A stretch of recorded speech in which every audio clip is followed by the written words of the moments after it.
Hello and good evening guys, this is Sunil Krishna again on अड्डा 24/7। सभी का स्वागत है। और जैसा कि सब लोग जानते हो, अभी तक हम लोगों ने ओवरऑल जो स्टडी करी वो वर्ल्ड पॉपुलेशन के 3 लेक्चर्स देख लिए, जिसमें मैंने उसके इंट्रोडक्शन और उसके बेसिक फैक्ट्स के बारे में कुछ डिटेल्स और डाटाज के बारे में बताया। दूसरे लेक्चर्स में हम लोगों ने उसके पॉजिटिव, निगेटिव, नेचुरल और एक्चुअल पॉपुलेशन ग्रोथ रेट के बारे में पढ़ा। ठीक है, उसके बाद हम लोगों ने तीसरी क्लासेस में देखा कि माइग्रेशन क्या है और पॉपुलेशन को इफेक्ट करने वाले मेजर्स एंड कंट्रोल्स कौन से। ठीक है, तो माइग्रेशंस के बारे में हम लोगों ने तीसरी क्लास में जो देखा था लास्ट क्लास में, वो था pull and push factor, immigration and emigration, और urban to urban, urban to rural, rural to rural, rural to urban के बारे में हम लोगों ने डिटेल स्टडी करी थी। और क्या चीजें पढ़ी थी, तो उसमें आपने देखा होगा कि ऐसी बहुत सारे कंपोनेंट्स एंड बहुत सारी चीजों का फैक्ट हम लोगों ने डिटेल पढ़ा था। ठीक है, तो चलिए आइए अब हम लोग शुरू करेंगे अगला, मेरा लास्ट और चौथा लेक्चर, वर्ल्ड पॉपुलेशन। जैसा कि हम जानते हैं कि पिछली क्लास में हम लोग ने special pattern of population changes complete कर लिया था, और मैंने बताया था कि वर्ल्ड का 1.4 देखने में बहुत कम लगता है, लेकिन अगर हम इसको वेरी लार्ज पॉपुलेशन पर अप्लाई करें तो एक बहुत बड़ी पॉपुलेशन चेंजेस देखने को मिलती। ठीक है, मेरी बात समझे। अब मेरा जो टॉपिक होगा वो होगा impact on off population growth. Population growth का आखिर क्या इम्पैक्ट होता है, इम्पैक्ट मतलब उसका क्या प्रभाव है, पॉजिटिव या निगेटिव। अब पॉपुलेशन बढ़ रही, पॉपुलेशन ग्रोथ हो रही, जो कि पॉजिटिव निगेटिव दोनों हो सकती है अलग अलग समय में। कभी कोई कैलामिटीज आ गई, नेचुरल डिजास्टर, हजार्ड आ गया, डिवास्टेशन आ गया, या कभी कोई ऐसी घटना घट गई, कोरोना आ गया, एपिडेमिक आ गया, वर्ल्ड वॉर छिड़ गया, या कोई हाइजीनिक नहीं चीजें रह गई, वो लोग मरने लगे, डेथ रेट्स ज्यादा हो गई, या कभी हो गया कि बर्थ रेट ज्यादा थी, ज्यादा ग्रोथ के अच्छा इन्वायरमेंट मिला, फेवरेबल सिचुएशंस मिली एंड प्लेजेंट सिचुएशंस मिली, तो ग्रोथ ज्यादा हो गई। तो ग्रोथ पॉजिटिव निगेटिव दोनों हो सकती है, लेकिन एक रेशियो में आगे बढ़ती रहती है। तो इसी चीज का इंपैक्ट होता है, पॉजिटिव भी होता है, निगेटिव भी होता है। पॉपुलेशन ज्यादा बढ़ जाएगी तो रिसोर्सेज कम होंगे, पॉपुलेशन एक लिमिटेड वे में बढ़ेगी तो हो सकता है कि हम डेवलप्ड कंट्री बन जाए। तो इसी तरह के इंपैक्ट्स के बारे में हम लोग आज स्टडी करेंगे। चलिए शुरू करते हैं। Sorry, a slight increase in the population is bearable for any growing economic। किसी भी growing economic के लिए अगर धीरे धीरे slight increase, धीरे धीरे इंक्रीमेंट हो रहा, धीरे धीरे पॉपुलेशन बढ़ रही, तो बहुत अच्छा है। ग्रोइंग इकोनॉमी के लिए आदमी उसके हिसाब से ढल जाता है। But if it exceeds the desirable limit, लेकिन एक लिमिट से ज्यादा या उससे डिजायर लिमिट से भी ऊपर चली गई, then it eventually leads to a number of problems. Obviously population growth के पॉजिटिव और निगेटिव दोनों फैक्टर्स हैं। ठीक ठीक स्लोली, एक रैपिड स्पीड में ना बढ़कर एक जो फिक्स रेट धीमी चाल से चल रही है तो ठीक है, लेकिन अगर जैसे ही इसने अपनी स्पीड बढ़ाई और ज्यादा पॉपुलेशन ग्रोथ हो गई, ये रेट बढ़ गया, तो हमें तरह तरह के कॉन्सिक्वेंसेस भी झेलने पड़ सकते हैं। तो वो क्या क्या कॉन्सिक्वेंसेस हैं? For example, one of the biggest problem is depletion of resources. देखो, अगर हम सरल भाषा में इसको समझे, बुकिश लैंग्वेज, और मेरे पीडीएफ को भी हटा दें और हम लोग डिस्कशन करें ऐसी चीजों पर कि क्या प्रॉब्लम हो सकती है। आप मुझे बताइए, एक घर में 2 लोग रहते थे, एक आदमी भी कमाता था तो दोनों लोग आराम से खा लेते थे। पॉपुलेशन ग्रोथ हुई, एक आदमी से 2 आदमी, बच्चे पैदा हुए, 10 बच्चे पैदा हुए। पहले जमाने में होता था 20-20 बच्चे हो जाते थे। ठीक है, लिटरली ऐसा होता था। अब बताओ, एक आदमी कमाने वाला, खाने वाले 20 प्लस 1 उसकी वाइफ, 21-22 लोग खाने बैठ रहे हैं, कमाने वाले की इनकम थोड़ी बढ़ी। अब क्या हुआ? क्या सबको परफेक्ट न्यूट्रिशन मिलेगा? नहीं। क्या सभी को परफेक्ट एजुकेशन मिलेगा? नहीं। क्या सबको परफेक्ट फूड एंड न्यूट्रिशन दे सकते? नहीं। क्या सबके ऊपर केयर कर पाएंगे? एग्जैक्टली नहीं। क्या सबको फैसिलिटीज मेडिकल दे पाएंगे? नहीं। क्या सबका करियर बनाने के लिए हम पैसे इन्वेस्ट कर पाएंगे? नहीं। सीधी सीधी बात है कि आदमी अगर पॉपुलेशन ज्यादा करेगा, एकदम सीधी सरल सी बात है, नहीं पॉसिबल है सरवाइव भी करना। इकोनॉमिकल कंडीशन तो खराब होगी, सोशल, हेल्थ, मेंटल, ठीक है, हर एक चीज खराब हो जाएगी, और ठीक से पालन पोषण नहीं हो पाएगा, हम नहीं कर पाएंगे वो लेवल पे चीज। सीधी बात समझे। ठीक इसी तरह से ये भी समझे कि अगर one of the biggest problem is depletion of sources. अब आइए देखिए, अपने समाज में आते हैं। हमारे यहाँ प्रॉब्लम, किसी भी चीज की प्रॉब्लम क्या है बताइए मुझे। करप्शन है, ठीक है, बेरोजगारी है, ठीक है, अनहाइजेनिक है, चीजें इंफ्रास्ट्रक्चर डेवलप नहीं है, जॉब्स नहीं है, ठीक है, या फिर अनएजुकेशन है, या कोई भी चीज है, क्या कारण है उसके पीछे? तो there is only reason, the one and only reason is population. Population ज्यादा है इसलिए बेरोजगारी है, पॉपुलेशन ज्यादा है इसलिए इंफ्रास्ट्रक्चर डेवलप नहीं हो पा रहा, पॉपुलेशन बहुत ज्यादा है इसलिए सबको मेडिकल फैसिलिटीज और गवर्नमेंट की पॉलिसीज वहां तक सबको नहीं पहुंच रही। पॉपुलेशन ज्यादा है, कागज ज्यादा है, काम ज्यादा है, करप्शन हो जाता है। मेरी बात समझिए, पॉपुलेशन ज्यादा है इसलिए बेरोजगारी की वजह से जॉब नहीं मिल रही, जॉब नहीं मिल रही तो अच्छा इनकम जीडीपी नहीं बढ़ रहा और किसी को खाने के लिए ठीक से मिल नहीं रहा, खाएंगे नहीं तो अनन्यूट्रिशन हो जाएंगे। मेरी बात समझिए, the basic reason of underdevelopment या not developing any country is population. तो इसलिए याद रखिएगा, पॉपुलेशन बढ़ने पर महंगाई भी बढ़ जाएगी। क्यों? क्योंकि पॉपुलेशन ज्यादा हो गई, डिमांड ज्यादा है, डिमांड ज्यादा है तो सबको चाहिए, सबको चाहिए, तो वो प्लेंटी ऑफ रिसोर्सेज जो थे अब वो कम पड़ रहे हैं क्योंकि ज्यादा लोग आ गए, ज्यादा लोग आ गए तो खाएंगे कैसे सब? तो बढ़ाना पड़ता है कि केवल उन्हीं को मिले जो योग्य हैं। फिर यहां पर आता है चार्ल्स डार्विन की योग्यतम की उत्तरजीविता, सर्वाइवल ऑफ द फिटेस्ट, सुना होगा द चार्ल्स डार्विन रूल। ये रूल है उनका कि भैया जो ज्यादा अमीर है, जो ज्यादा कमाता है, वही ज्यादा स्वस्थ और हाइजेनिक रहेगा, गरीब लोग मरेंगे, मरते जा रहे हैं, होता जा रहा है हमारे यहाँ पे। तो ये बहुत ही खराब चीज हमारे समाज में आ गई कि पॉपुलेशन बहुत ज्यादा। इस पर बहुत से देश और बहुत सी पॉलिसीज गवर्नमेंट की मिलकर या लोग एजुकेटेड हो जाते हैं तो लोगों का ध्यान जाता, नहीं जाता तो फिर प्रॉब्लम्स आती हैं। तो वही मेन बेसिक प्रॉब्लम है पॉपुलेशन, और पॉपुलेशन बढ़ने से हर तरह की बीमारी, आप उसमें हर तरह की बुराई समाज में जोड़ लीजिए, ठीक है, जिनमें सबसे इंपॉर्टेंट चीज है डिप्लीशन ऑफ द रिसोर्सेज। मेरी बात समझे, मैं कह रहा हूं कि पहले कम पॉपुलेशन थी तो दाल और सस्ती थी, पॉपुलेशन बहुत बढ़ गई, दाल महंगी हो गई। अब काम जो नहीं भी करता है उसको बेरोजगार फील होगा, वो चाहेगा कि अब हमें पैसा चाहिए, खाना चाहिए, इसके लिए रोजगार ढूंढेगा। एजुकेटेड लोग भी रोजगार है क्योंकि इतनी सीट है ही नहीं कहीं अवेलेबल गवर्नमेंट जॉब।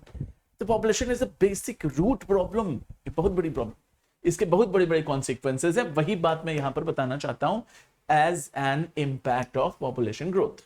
अब आप इसको बहुत अच्छे से लिख सकते हो, शॉर्ट में या लॉन्ग में, अगर क्वेश्चन पूछा तो आसानी से मेंशन करके इसके बारे में डिटेल लिख सकते हो। चलो बताओ, decline in population is also concern which indicates that the resources that had sustained in popular earlier are now insufficient to sustain the population।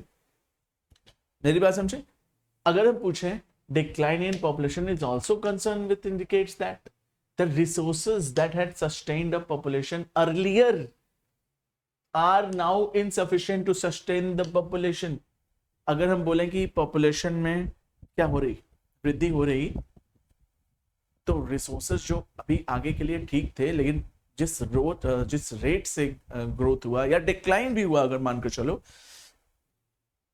ऊपर तो जा ही रहा है ना, हल्का सा डिक्लाइन होके ऐसे ऊपर जाएगा, फिर ऐसे ऊपर जाएगा तो ग्रोथ होगी, पॉपुलेशन बढ़ेगी। कभी ऐसा हुआ कि कम हो जाए, कभी ऐसा हो सकता है कि पॉपुलेशन कम भी हो जाए, नहीं, बढ़ेगी, लिमिटेड स्पीड से बढ़ेगी, स्लो डाउन होकर निगेटिव में भी बढ़ेगी, लेकिन बढ़ेगी तो जरूर।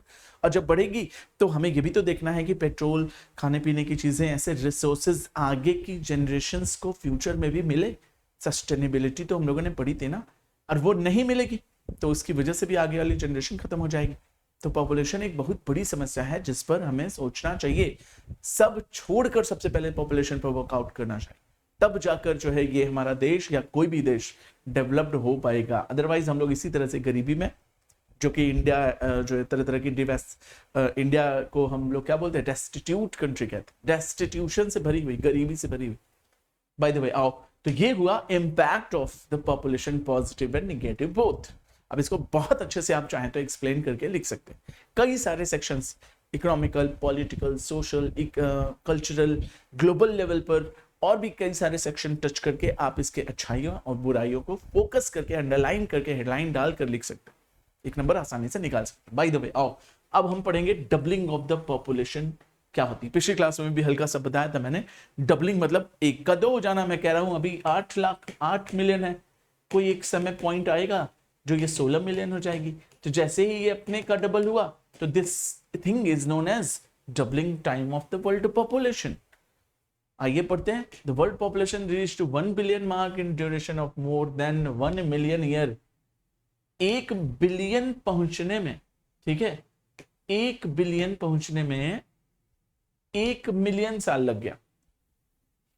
बहुत है ये, 1 मिलियन साल लग गया, अरे बहुत है, वो भी 1 बिलियन पहुंचने में। लेकिन 5 बिलियन पहुंचने में, 5 से 6 बिलियन पहुंचने में कितना टाइम लगा? 12 साल। हमारी जनसंख्या 0 से 1 बिलियन हुई, इस ड्यूरेशन में 0 से 1 बिलियन, पहला आदमी से लेकर 1 बिलियन आदमी तक, इसको पहुंचने में 1 मिलियन ईयर्स लग गए। अब बताओ 5 बिलियन हुई, 5 थी, 5 से 6 बिलियन होने में, ये भी तो 1 ही बिलियन बढ़ा ना। 0 से लेके 1 बिलियन, 1 बिलियन की ग्रोथ हुई 1 मिलियन ईयर में। 5 बिलियन से 6 बिलियन, ये भी तो 1 ही बिलियन बढ़ा। लेकिन अब ये कितने साल में हुई? तो बताएंगे सर मात्र 12 साल में। 5 बिलियन से 6 बिलियन, ये भी 1 बिलियन हुआ। 0 से लेके 1 बिलियन, ये भी 1 बिलियन हुआ। लेकिन ये वाला 1 बिलियन एंशिएंट टाइम से अभी तक में कितना समय लेता है? 1 मिलियन ईयर लेता है। लेकिन 5 बिलियन से 6 बिलियन, ये भी 1 बिलियन हुआ। ये यहां से यहां पहुंचने में कितना समय लेता है? तो मात्र 12 साल। जबकि लेना कितना चाहिए था इसको? 5 बिलियन से 6 बिलियन जाने में जो स्पीड पिछली वाली अगर देखा जाए तो वो स्पीड से देखें तो ये तो बहुत ही ज्यादा स्पीड हो गई। ठीक है, मेरी बात समझे? तो पहली स्टेज देखने को मिली और दूसरी तीसरी स्टेज। ऐसे ही अब आगे चलकर हम स्टेजेस के बारे में पढ़ेंगे कि ग्रोथ की अपनी एक स्टेजेस होती है। एक होती है बहुत स्लो, फिर होती है थोड़ी रैंडम, ठीक है, उसके बाद क्या आती है? एक्सप्लोड कर जाता है। तो वैसे ही इसके बारे में हम लोग डिटेल पढ़ेंगे। Human population increased more than 10 times in the past 500 years. पिछले 500 सालों में अपनी आबादी का 10 गुना बढ़ गया। ठीक है, लेकिन अगर हम बात करें in the 20th century it increased 4 times, और 20 शताब्दी में अपने का मतलब केवल 500 सालों में 10 गुना बढ़ा, लेकिन 20वीं शताब्दी में 4 गुना बढ़ गया। अब ऐसा समय आएगा कि वर्ल्ड पॉपुलेशन जो होगी वो इतनी ज्यादा बढ़ जाएगी, हो सकता है कि साल या 2 साल में अपना डबल कर जाए। क्योंकि अगर ऐसे समझो कि ओवरऑल अगर 8 बिलियन लोग हैं, हर एक बंदा एक बच्चा जन्मता है, तो 1 साल 9 महीने के अंदर, ठीक है, मैं कह रहा हूं कि 8 का 16 हो गया, एग्जैक्टली 8 का 16 हुआ। ठीक है, मैं कह रहा हूं चलो ठीक है, 8 बिलियन में से सब कोई औरतें नहीं हैं जो डबल हो जाएंगे जब बच्चा जन्मेंगे। They will not give birth, there are so many child and men and old people also ना। तो मैं कह रहा हूँ चलो 1/4 औरतें हैं पूरी दुनिया में जो है वो रिप्रोडक्शन कर सकती हैं। 1/4 है तो 4 साल में अपना डबल कर देंगे। 4 साल नहीं, मैं कह रहा हूँ 8 साल में अपना डबल हो जाएगा। मैं कह रहा हूँ 10 साल में 8 बिलियन का 16 बिलियन हो जाएगा, तो भी बहुत स्पीड। तो वो 10 साल डबलिंग ऑफ द पॉपुलेशन कहा जाएगा। Is that clear? मेरा रेशियो समझ आया किस तरह से निकाला है मैंने? चलो ठीक है, आगे बढ़ते हैं। तो ये हुआ हमारा डबलिंग ऑफ द पॉपुलेशन और impact of positive and negative impact of population growth. तीसरा पॉइंट हमारा है, एक बंदा है उसका नाम है माल्थस। माल्थस बंदे ने बहुत सोचा कि यार ये तो बहुत खतरनाक सिचुएशन हो रही, हमें पता ही नहीं चल रहा कि पॉपुलेशन इतनी तेजी से ग्रोथ कर रही है कि रिसोर्सेज हम इमेजिन नहीं कर सकते कि सडन में खत्म हो सकता है, सडन में खत्म हो सकता है। और रिसोर्सेज नहीं होगा, पॉपुलेशन ज्यादा होगी तो रिसोर्सेज कम होता जाएगा, हम खाएंगे नहीं सफिशिएंट, तो फिर से मरी जाएगी। जो पॉपुलेशन बढ़ रही है वो फिर से आगे चलकर मर जाएगी। अब तो मुझे ऐसा लग रहा है कि आप लोग शायद एक पिक्चर देखे होंगे, या वैसे तो पिक्चरों का कॉन्सेप्ट ही अलग होता है, लेकिन आजकल आईएएस के एग्जाम्स में भी पूछता है क्या पिक्चरें समाज का दर्पण है? Does the movie reflect the society? तो बोलेंगे हाँ बिल्कुल। एक थैनोस करके बंदा था, Tony Stark, Thanos, Captain America, देखा होगा एवेंजर्स, चुटकी बजाई आधी पॉपुलेशन खत्म कर दी। उसने डिफेंस दिया कि ये पॉपुलेशन बढ़ती जा रही, इससे क्या होगा, आगे चलकर ये सब मरेंगे ही, तो इससे पहले मैं बाकी लोगों को बचा ले जाऊं, कम से कम आधों को बचा ले जाऊं, इसलिए आधे को मारना पड़ेगा, और वो भी निष्पक्ष होकर, बिना किसी बायस्ड नेचर के मुझे मारना पड़ेगा। उसमें मेरे बच्चे भी जाएंगे, मेरे लोग भी जाएंगे। और बंदे ने चुटकी बजाई, आधी जनता खत्म। ठीक है, उसे पता था कि हो सकता है कि कभी doubling time of the world population आ गया तो एक चुटकी में डबल हो सकता है। इस पे मैंने एक क्वेश्चन भी पूछा था कुछ बच्चों से, आप लोगों से भी पूछ रहा हूं, बताइएगा। ठीक है, माल्थस की थ्योरी अभी समझाऊंगा, पहले एक क्वेश्चन सुनो। एक अमीबा है, ये 1 सेकेंड में अपना डबल हो जाता है, 2 हो गया, और अगले दूसरे सेकेंड में ये अपना फिर से डबल हो जाता है, तो 2 का क्या हो गया, 4 हुआ, 2 + 4 6 हो गया। अगले 3 सेकेंड में ये क्या हो जाता है, 4 का 8 हो जाता है, ये 8 हो गया। और ऐसे करते करते ये पूरा का पूरा एक पृथ्वी है, पूरी पृथ्वी को ये 60 सेकेंड में भर देता है। मेरा क्वेश्चन है कि ये आधी पृथ्वी को कितने सेकेंड में भरेगा? तो बताएंगे सर ये आधी पृथ्वी भरने के लिए 59 सेकेंड्स लेगा। आप कहेंगे ऐसे कैसे हुआ? और पूरी पृथ्वी 1 सेकेंड में अपना डबल हो रहा ना, तो 59 सेकेंड में ये आधा था, और जैसे ही 60 सेकेंड हुआ, ठीक है, तो ये फुल हो जाएगा और आधा का डबल पूरा हो जाएगा। मतलब एक चुटकी में 1 सेकेंड के अंदर ये पूरी पृथ्वी को भर देगा। मेरी बात समझे? यही थैनोस का भी कॉन्सेप्ट है, ठीक है, और बहुत क्लियर कॉन्सेप्ट है कि एक चुटकी 1 सेकेंड के अंदर वर्ल्ड पॉपुलेशन डबलिंग हो सकती है, क्योंकि ये अमीबा वाला कॉन्सेप्ट देखो, एक 59वें सेकेंड में, 59th सेकेंड में ये आधा है, और 1 सेकेंड 59 से 60, 59 से 60 आने में ये अपना डबल हो जा रहा है ना, 1 का 2, 2 का 4, 4 का 8 का 16, 16 का 32, 32 का 64, 64 का 128। तो इसी तरह से ये आधे का 1 सेकेंड अंदर डबल होगा, और आधे का डबल फुल होता है। पूरी दुनिया को एक क्लिक में, एक चुटकी में, 1 सेकेंड में भर सकता है। मेरी बात समझ में आई? तो इसकी बारीकी को समझा माल्थस ने, और बताया पल भर के अंदर रिसोर्सेस खत्म हो सकते हैं, पल भर के अंदर। और वही कॉन्सेप्ट उसने दिया माल्थस की थ्योरी के नाम से। कब? 1798 में।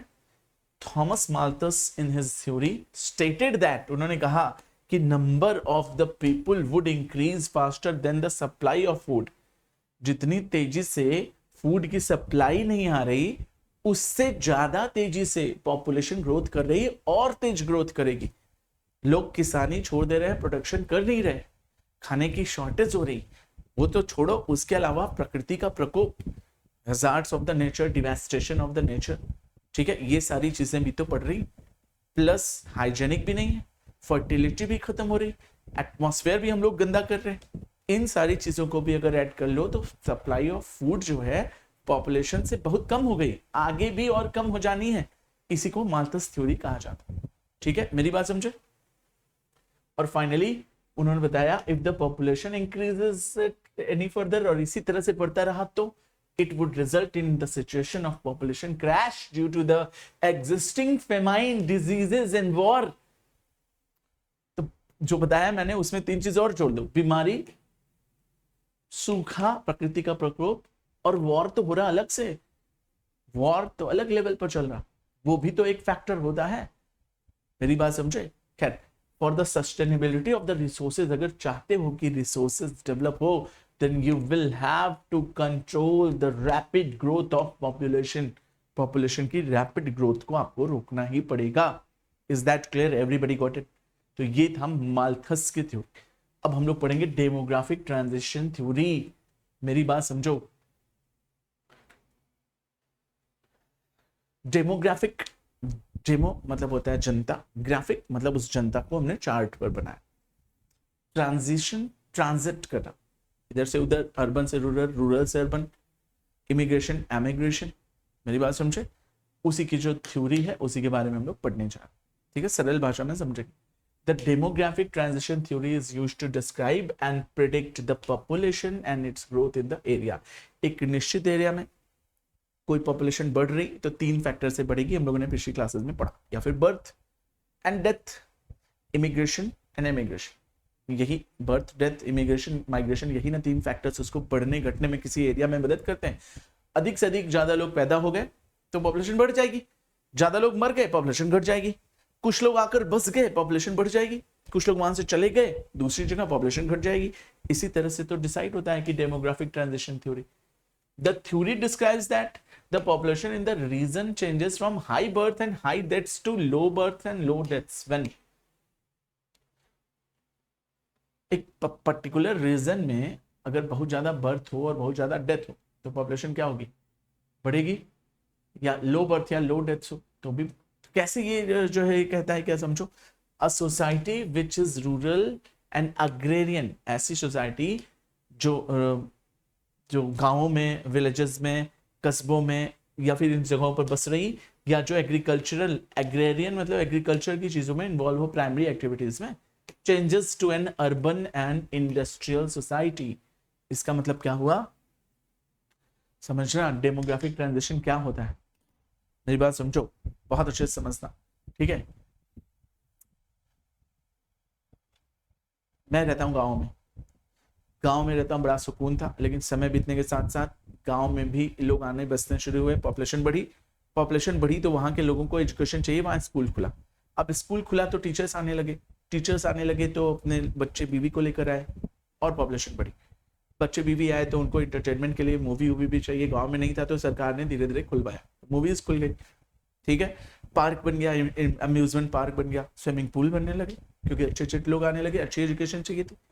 अब मेडिकल फैसिलिटीज के लिए बड़े बड़े हॉस्पिटल्स बने। अब हॉस्पिटल्स पे चलने के लिए अच्छी रोड चाहिए क्योंकि एम्बुलेंस जल्दी से लेकर पहुंचे, तो इंफ्रास्ट्रक्चर डेवलप हुआ। अब इंफ्रास्ट्रक्चर डेवलप हुआ तो क्या हुआ, वहां पर लोग आने लगे कि चलो अच्छी रोड है, आना जाना शुरू, और भरे लोग, और भरे तो बड़ी बड़ी industries, buildings, malls, complex, residential areas, सब चीज बढ़ी, ठीक है। जॉब अपॉर्चुनिटीज बढ़ गई। धीरे धीरे वो गांव जो था वो किस में ट्रांजिट हो गया, वो ट्रांजिट हो गया किस चीज में, अर्बन सेक्शन। तो रूरल सेक्शन जब धीरे धीरे ट्रांजिट होकर अर्बन में कन्वर्ट हो जाए, इसी को हम बोलते हैं डेमोग्राफिक ट्रांजिशन थ्योरी। मेरी बात समझे, एक सोसाइटी थी जो कि रूरल और एग्रेरियन थी, लेकिन समय के साथ वो अर्बन बन गई, इंडस्ट्रियल इंडस्ट्री बन गई। बहुत से ऐसे एग्जाम्पल्स हो सकते हैं। आप अपने दादा दादी से पूछो, जहां रहते थे 25 साल 30 साल पहले वो जंगल था, आप देखिए वहां पे क्या बन गया, पूरी कॉलोनी बन गई। A society where illiteracy is prevalent and changes to literacy society. हो सकता है कि वहां पर लोग इलिटरेट हों, लेकिन समय के साथ वो लिटरेट हो गए, ट्रांजिशन हो रहा, तो this is called the demographic transition. अब याद रखोगे stages of demographic cycle, 3 stages होते हैं, ठीक है। तो आइए हम देखते हैं कि ये जो these changes occurs in different stages, अलग अलग स्टेजेस में होते हैं, अचानक में नहीं होता, 3 स्टेजेस में होता है।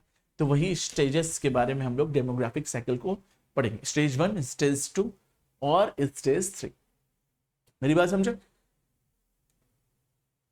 चलिए ध्यान से देखिएगा, सभी बहुत ध्यान से देखिएगा, समझने की कोशिश करिएगा, ठीक है।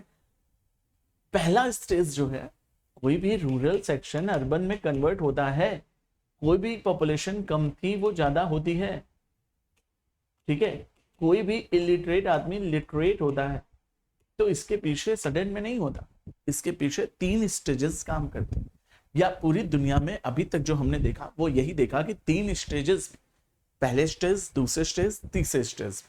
जैसे रॉकेट अंतरिक्ष में अभी गया है ना चंद्रयान, तो 2-3 स्टेजेस में जाते हैं ना, पहले सॉलिड फ्यूल चलता है, फिर लिक्विड फ्यूल चलता है, फिर सॉलिड फ्यूल चलता है, 4 स्टेजेस होते हैं उसके। तो ऐसे ही ये भी बता रहा है कि 3 स्टेजेस में डेवलपमेंट हुई। देखें कैसे, तो देखिए this stage occurs when 200 years ago, ठीक है, when all the countries of the world were in this stage। इस समय पूरे विश्व में आज से 200 साल पहले पॉपुलेशन की ग्रोथ बहुत धीमे धीमे थी, आराम से, डेवलपमेंट नहीं हो रही थी। तो this stage is characterised by high fertility and high mortality rate. बहुत ज्यादा पैदा भी हुए लेकिन बहुत ज्यादा मर भी गए। तो इसकी वजह से क्या, there is an increase death due to epidemics. और 200 साल पहले हमारी medical facilities, health and hygiene, technology, ये सब उतनी अच्छी नहीं थी, जिसकी वजह से पैदा तो लोग हो रहे हैं लेकिन मर भी जा रहे हैं, क्योंकि टेक्नोलॉजी, फैसिलिटीज, मेडिकल एंड ये सब चीजें नहीं थी। एक्सीडेंट्स अगर होते थे या किसी भी कारण से हो जाता था, डिलीवरी के समय में डेथ हो जाती थी, बहुत से रीजन से, अचानक इन्फेक्शन हो जाता था, मर जाते थे, ऐसी बीमारियां थी जिनका इलाज नहीं था। तो इन सारी चीजों की वजह से उस फर्स्ट स्टेज में बर्थ तो हाई थी ही थी, डेथ भी हाई हो गई। एपिडेमिक की वजह से हो सकता है, वेरिएबल फूड सप्लाई की वजह से हो सकता था, ठीक है। People reproduces more to compensate it, और मर जाते थे। जैसे जानवरों में होता है कि 12 बच्चे एक साथ किसी कुत्ते ने जन्म दिया, सब नहीं सर्वाइव करेंगे, 2 ही 3 करेगा, कोई ट्रैक्टर से दब जाएगा, कोई बीमारी से मर जाएगा, कोई ऑन द स्पॉट उसी समय मर गया, या फिर कोई किसी को उठा ले गया कहीं और, या फिर कुछ लोग खा जाते हैं, नहीं। और इसी वजह से 1 या 2 ही सर्वाइव करता है। इसलिए कुत्ते हमेशा 12-13 बच्चे पैदा करते, चूहे हमेशा 15-20 बच्चे पैदा करते।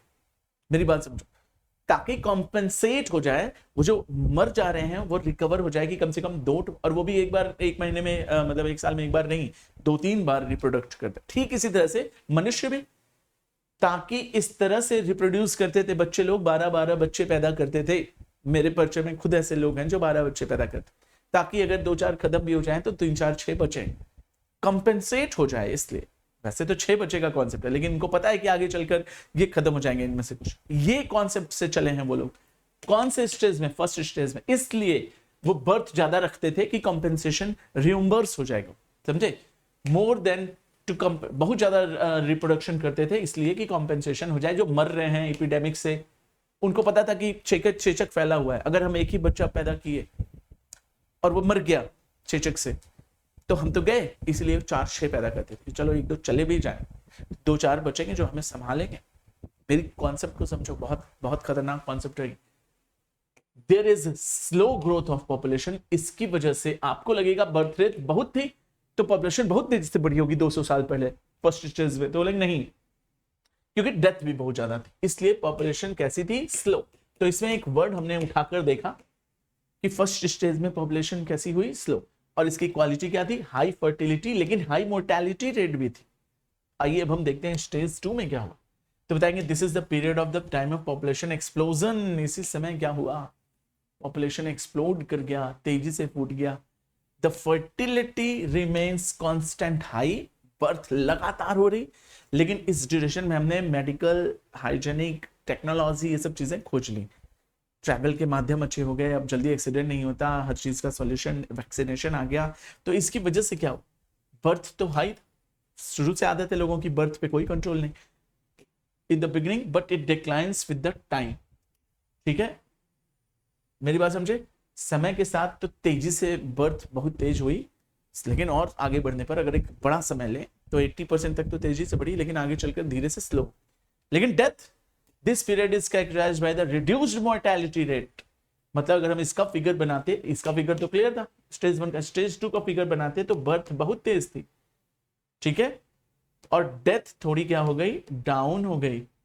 क्यों? तो this is due to an expansion in the medical and the health facilities and technology and also improvement in the sanitation condition. इसकी वजह से डेथ अब कम होने लगी। बर्थ ज्यादा हो रही, डेथ कम हो रही है, बताओ क्या होगा? तेजी से लोग बढ़ेंगे, पॉपुलेशन एक्सप्लोड कर जाएगी, फुल स्पीड में बढ़ गई। फिर आया तीसरा स्टेज, हम लोग बुद्धिमान हो गए, पढ़े लिखे, एजुकेटेड हो गए, हमें पता चल गया कि पॉपुलेशन खतरनाक चीज है। तो this stage is characterised by decline in fertility. अब हम लोगों ने दिमाग लगाया, सरकार की पॉलिसी आई, हमारी खुद की एजुकेशन वाली कॉमन सेंस की बुद्धि आई कि जो बर्थ 2 स्टेजेस से हम लोग हाई किए हैं, इस बर्थ को रोको और डेथ को भी क्या रोको? क्योंकि टेक्नोलॉजी आई गई, अब मरेंगे नहीं लोग, बर्थ भी रोको, डेथ भी रोको। और इस स्टेज को हम बोलते हैं birth rate is nearly equal to the death rate. इस समय क्या हो गया? दोनों बराबर हो गया और दोनों डाउन हो, and there is a little growth in population. तो ये क्या बोलेंगे? एसटीडी कह सकते हैं, बिल्कुल कह सकते हैं। मेरी बात समझे? तो इस तरह से 3 स्टेजेस आपको दिखते हैं, जो एक बारी बहुत ही ज्यादा जो है बर्थ हुई और डेथ हुई। दूसरे स्टेज में बर्थ तो हुई लेकिन डेथ बहुत कम हो गई, एक्सप्लोड हो गया पॉपुलेशन। और तीसरे स्टेज में क्या हुआ? तो बताएंगे कि सर बर्थ भी डाउन हो गई, डेथ भी डाउन। 3 स्टेजेस को आपको आसानी से एक्सप्लेन करना है, आराम से कर लीजिए, ठीक है, मेरी बात समझे? अभी इन सारी चीजों को हमें एनसीईआरटी से भी देखेंगे, ठीक है।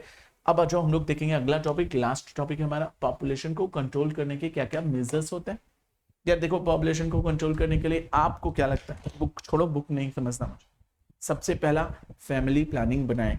सरकार की कठोर नीतियां कठोर भी हो और अवार्ड विनिंग भी, मतलब होता है ना कि अवार्ड एंड एरर दोनों तरह की, अवार्ड भी देकर मोटिवेट करो, पनिशमेंट भी देकर उनको डिमोरलाइज करो। पॉलिसीज बनाओ, फैमिली प्लानिंग करो। बहुत सी ऐसी टेक्नोलॉजी मेडिकल में होती हैं, जैसे कॉपर टी, माला डी, ठीक है। आपने सुना होगा कॉन्ट्रासेप्टिव, जो है वो टर्म्स होते हैं, कॉन्ट्रासेप्टिव वर्ड, इसका मतलब होता है कि बर्थ होगा ही नहीं, ठीक है, प्रेगनेंसी आएगी ही नहीं, उसके लिए कॉन्ट्रासेप्टिव पिल्स आते, या फिर आप ऐसे जो है वो किट्स का यूज करिए, कॉन्ट्रासेप्टिव किट्स का, कि रिप्रोडक्शन हो ही ना, नसबंदी करके एक वर्ड जो है हमारे कुछ साल पहले जमाने में चलता था, ठीक है, कि रिप्रोडक्टरी ऑर्गन से निकलने वाले स्पर्म्स को ही अगर हम रोक दें, ठीक है, वो एक क्लिप लगाकर उसे नस दबाकर रोक दी जाती थी। इसके बारे में पढ़ो। आज के जनरेशन को सेक्स एजुकेशन पर, कॉन्ट्रासेप्टिव्स पर, पॉपुलेशन कंट्रोल्स मेजर्स पर खुलकर फोरम में डिस्कशन करना चाहिए। आपकी वो स्टेज आ गई है कि अब आप इन सब चीजों पे नहीं बात करेंगे तो यही हालत होगी आगे चलकर देश की। खुलकर बात करिए और पॉजिटिव सेंस में बात करिए, चीजों को समझिए, ठीक है, मेरी बात समझे। तो ये होता है पॉपुलेशन के कंट्रोल करने के मेजर्स, तो बहुत सारे हैं, ठीक है। फैमिली प्लानिंग की जा सकती है, सरकार की ऐसी बहुत सारी स्कीम्स हो सकती हैं, ठीक है। हम प्रेगनेंसी और चाइल्ड बर्थ को रोक सकते हैं, ठीक है। इससे क्या होगा, वुमेन की हेल्थ भी अच्छी होगी। गवर्नमेंट को इन सब चीजों पर सर्विसेज देनी चाहिए या प्लान्स देना चाहिए, ठीक है। और बड़े लेवल पर प्रोपागेंडा करो, लोगों को भी बताओ। केवल एक आदमी जान गया उससे काम नहीं होगा, दुनिया को बताना पड़ेगा, ठीक है। Free availability of contraceptives, contraceptive pills, condoms, ये सारी चीजें मार्केट में फ्री ऑफ कॉस्ट गवर्नमेंट उसे प्रोवाइड करे। Tax disincentive for the large families, भैया अगर बहुत बड़ी फैमिलीज है तो तुम्हारे पर टैक्स इंपोज करेंगे, या फिर तुम्हें धमका भी सकते हैं कि भैया तुम्हें जॉब नहीं मिलेगा, तुम्हें सब्सिडी नहीं मिलेगी, सरकार की तरफ से फैसिलिटीज नहीं देंगे अगर ज्यादा बच्चे होंगे तो, ठीक है। Which make people aware about the population control. Education system खोले, घर घर जाकर लोगों को समझाएं कि पॉपुलेशन से क्या क्या प्रॉब्लम्स हो सकती हैं। मेरी बात समझे। ये हुआ चैप्टर कंप्लीट। पॉपुलेशन को कंट्रोल करने के सारे मेजर्स थे और इस तरह से हमारा चैप्टर कंप्लीट होता है पीडीएफ से। आइए एक बार ही एक झलक इसको एनसीईआरटी से भी देख लेते हैं हम लोग। एनसीईआरटी क्या कहती है डेमोग्राफिक ट्रांजिशन के बारे में। डेमोग्राफिक ट्रांजिशन के बारे में क्या कहती है, तो बताएंगे कि सर अभी भाई मैंने समझाया, एक अर्बन एग्रेरियंस समय के साथ अर्बन इंडस्ट्रीज में एक रूरल गांव जो है वो धीरे धीरे कैसे शहर में कन्वर्ट हो जाता है, ठीक है। इसी को हम बोलते हैं क्या, डेमोग्राफिक ट्रांजिशंस। बोला है कि the theory tells us that population of any region changes from high birth and high deaths to low birth and low deaths as society progress from rural agrarian illiterate to urban industrial literate society. और इसी को changes को हम क्या बोलते हैं, demographic cycle. देखो मैं आपको इसको कैसे समझाता कि भैया एक गांव है, ये गांव में शुरू में इलिटरेट लोग थे, इलिटरेट तो थे ही थे, प्लस बर्थ भी हाई होती थी, डेथ भी हाई होती थी, और तो और ये पूरी तरह से विलेज था और यहां पर केवल एग्रीकल्चरिंग या प्राइमरी एक्टिविटीज होती थी। लेकिन समय के साथ ये चारों चीजें बदली, ठीक है। इलिटरेसी से लिटरेसी आई, हाई बर्थ और हाई डेथ से लो बर्थ और लो डेथ आया, विलेज से शहर बना और एग्रीकल्चरिंग से इंडस्ट्री में कन्वर्ट हो, और इसी को हम डेमोग्राफिक ट्रांजिशन बोलते हैं। और ये एक बार में नहीं होता, इसके 3 स्टेजेस होते हैं। पहले स्टेजेस में ये सब चीजें थी, इलिटरेसी थी, बर्थ रेट ज्यादा थी, डेथ रेट ज्यादा थी, विलेजेस थे, और क्या था, एग्रीकल्चरिंग में लोग इन्वॉल्व थे। सेकेंड स्टेज में क्या हुआ, लोग थोड़े से बुद्धिमान हुए, लिटरेसी आई, तो बर्थ तो थोड़ी सी ज्यादा थी लेकिन कम हुई, और डेथ पर हम लोगों ने टेक्नोलॉजी की वजह से अपना पकड़ बना लिया, ठीक है। विलेजेस मार्केट में कन्वर्ट हुए, एग्रीकरियन जो है वो एग्रीकल्चर करने के साथ साथ 4 और काम करना शुरू किए मल्टीटास्किंग में। तीसरे स्टेज में क्या हुआ, तो बताएंगे कि सर इस समय में क्या हुआ, बर्थ रेट भी डाउन हो गई, बर्थ रेट भी डाउन और डेथ रेट भी डाउन, और लोग पूरी तरह से लिटरेट हो गए। अब वही मार्केट शहर में बदल गया, और वो लोग जो एग्रीकल्चर काम और मल्टीटास्किंग करते थे अब इंडस्ट्रीज की तरफ मूव कर गए और सर्विस सेक्टर की तरफ मूव कर गए। तो इसी को हम बोलते हैं डेमोग्राफिक ट्रांजिशन। ऐसे लिखकर समझा दोगे तो बहुत अच्छा मार्क्स मिल जाएंगे। मेरी बात समझ गए।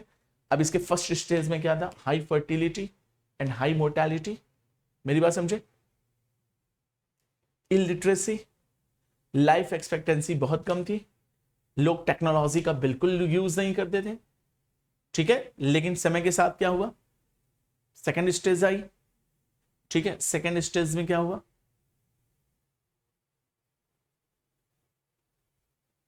फर्टिलिटी बढ़ी रही लेकिन डेथ क्या हो गया, डिक्लाइन हो गया।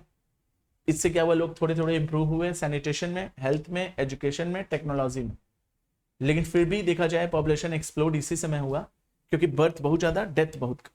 तीसरे स्टेज में क्या हुआ, दोनों लोग इलिटरेट हो गए, शहर बन गया, इंडस्ट्रीज आ गई, लोगों को अपनी लाइफ स्टैंडर्ड अच्छी लगी, लाइफ एक्सपेक्टेंसी की तरफ गए, टेक्नोलॉजी आने की वजह से, हेल्थ पर आने की वजह से ये स्टेज बहुत अच्छा स्टेज माना जाने लगा।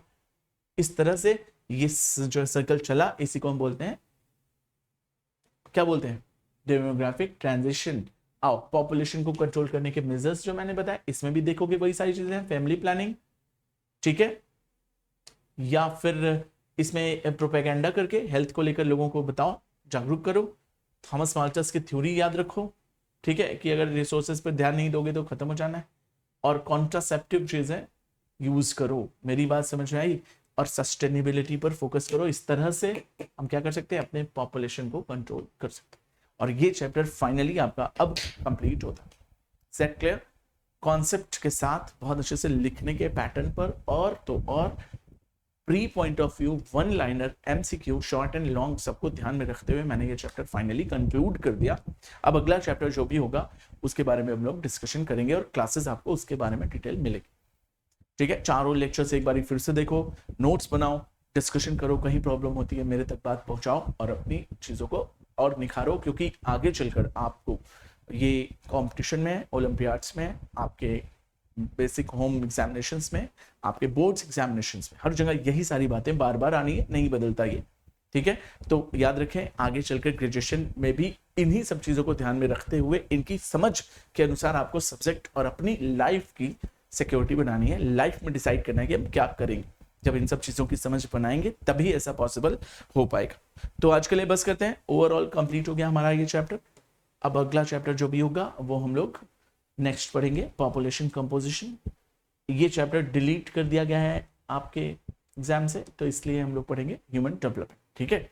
चलिए नेक्स्ट क्लास में मिलते हैं, bye bye, take care and Jai Hind, good night.